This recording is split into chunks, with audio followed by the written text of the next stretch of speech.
C'est vrai quand même que cette année il y a du lourd qui va sortir en animé, il y en a un particulièrement qui attire mon attention. On m'a contacté pour en parler et de toute façon je comptais le faire quoi qu'il arrive. Et de toute façon il fait un peu trop chaud en ce moment. Je sais pas où est le rapport mais voilà. Je tenais à le préciser, il faut boire, c'est important. Aujourd'hui on va parler de Dr Stone, l'animé qui sortira bientôt. Pourquoi c'est l'animé à ne pas louper, vous verrez ça dans la vidéo. Bref Francis, générique.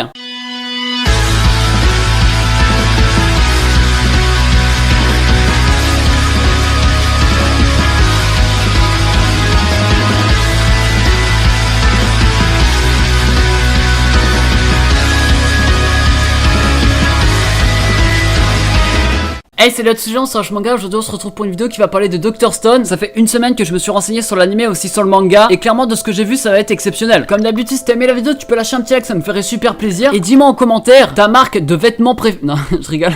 Actuellement la tête des gens devant la blague. Et le sourire il est où là? Qu'est-ce que t'attends le plus cette saison? Dis-le moi. Moi c'est Dr Stone et c'est pour ça que j'en parle. Je remercie Crunchyroll qui sponsorise cette vidéo parce que vous pourrez le regarder là-bas. En fait ça se passe dans un monde où tous les hommes sont transformés en pierre finalement. À cause d'une certaine lumière qui s'est levée un jour. 1, 2, 3 soleils. Normal qu'il y a personne qui bouge là. Non parce que le but c'est d'arriver jusqu'à moi. Sauf que nous on va suivre l'aventure de plusieurs personnages. Le premier c'est Taiju qui va réussir à s'échapper de sa pierre bien sûr. C'est d'ailleurs un des personnages principaux. C'est la même chose pour son ami Senku qui lui aussi va réussir à se détacher de sa pierre. Voilà on a nos premiers perdants. Allez 1, 2. En fait là tu forces un peu sur la blague pour le coup. Du coup leur objectif à tous les deux c'est de repeupler la terre, de recommencer la vie humaine à zéro. Nous on va suivre leur aventure et surtout l'aventure des personnages parce qu'il y en a qui sont très intéressants. Mais ça je vais venir un peu plus tard. Comme tous les animés vous devinerez bien qu'il y a un opening. Bon, enfin pas encore sur celui-là parce qu'il est pas encore sorti finalement. Pourquoi il ne faut pas louper Dr Stone? À la base c'est un manga qui est sorti il y a un peu plus d'1 an. J'avais connaissance du manga mais je vais pas vous le cacher que je me suis jamais renseigné dessus avant la semaine dernière. Non parce que pour faire la vidéo faut quand même que je sache de quoi je veux parler. Ça va de soi.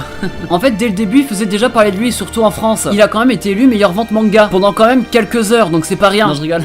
Je suis sûr il y a des gens qui y ont cru en fait. Non c'est pendant plusieurs mois et surtout en France. En parallèle vous allez deviner qu'en fait vu que c'est un shonen qui buzz, c'est un shonen qui va percer dans le Shonen Jump. Et là bam aïe.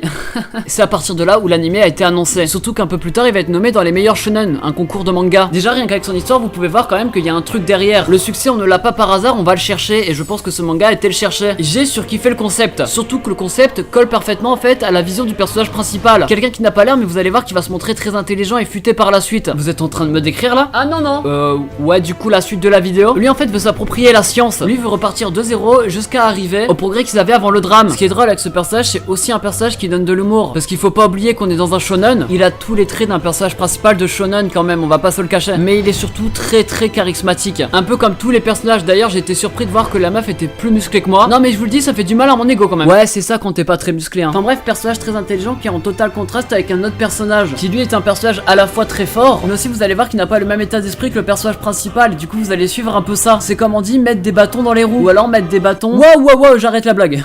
Enfin bref il y a peu de personnages mais ils sont tous intéressants. En tout cas du peu que j'ai vu parce que moi j'ai lu que le début. Donc il y a peut-être des personnages qui vont venir après, je ne sais pas. Donc là normalement il y a un détail qui aurait dû vous choquer. L'anime touche pour thème scientifique. Vous imaginerez bien qu'en fait que la science ça sera le thème principal du truc. Forcément c'est obligatoire parce qu'ils en ont besoin pour évoluer quand même. Comme j'ai dit plus tôt, ils vont essayer de se réapproprier les inventions déjà existantes et aussi d'en inventer des nouvelles pour eux, pour peut-être délivrer la terre de cette malédiction entre guillemets, ou aussi peut-être faire face à d'autres personnes qui eux sont dépétrifiées au final, qui vont s'en prendre à eux. Enfin bref tout ça pour dire que c'est un thème qui va être important et c'est très rare de voir ça, surtout dans un shonen, on va pas se le cacher, généralement c'est dans les seinen, des trucs comme ça. Du coup j'espère que ça va quand même rester du bon, parce que sinon ça va être obligatoirement un thème qui va gêner, mais je pense pas que ça va se passer comme ça. Enfin bref, concernant l'anime, il vient du studio d'animation qui a fait Oggy les cafards, donc c'est un studio qui a fait des bons trucs quand même. Non je rigole, c'est TMS Entertainment.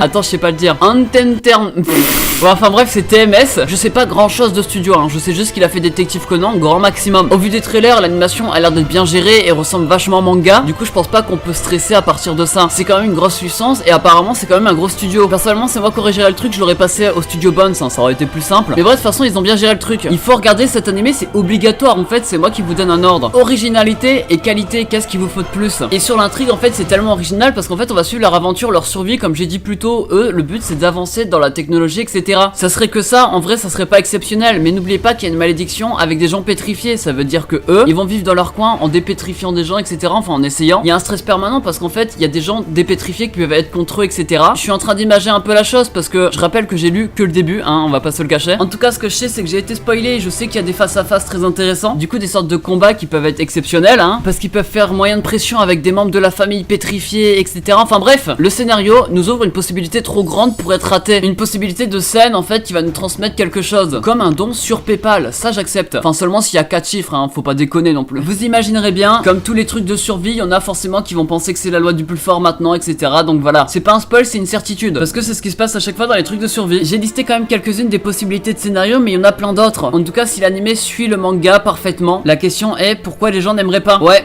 Qu'est-ce qu'il arrêtera au final? Il y a 24 épisodes de prévus, il sort le 5 juillet sur Crunchyroll. Il touche pour genre action, aventure, drame, fantastique, science-fiction et shonen. Et pour thème post-apocalyptique, scientifique, support pouvoir et voyage temporel. Déconseillé au moins de 12 ans, vous inquiétez pas. Je veux que le 5 juillet, on soit tous sur Crunchyroll pour regarder cet anime. Bref, comme d'habitude, si t'as aimé la vidéo, tu peux lâcher un petit like, ça me ferait super plaisir. Dis-moi en commentaire, toi, qu'est-ce que t'attends cette saison? C'est quoi l'anime que t'attends le plus? Et nous, on se retrouve dimanche prochain pour une toute nouvelle vidéo. C'était Rush Manga, allez, ciao, bye bye. J'ai pété depuis tout à l'heure, genre.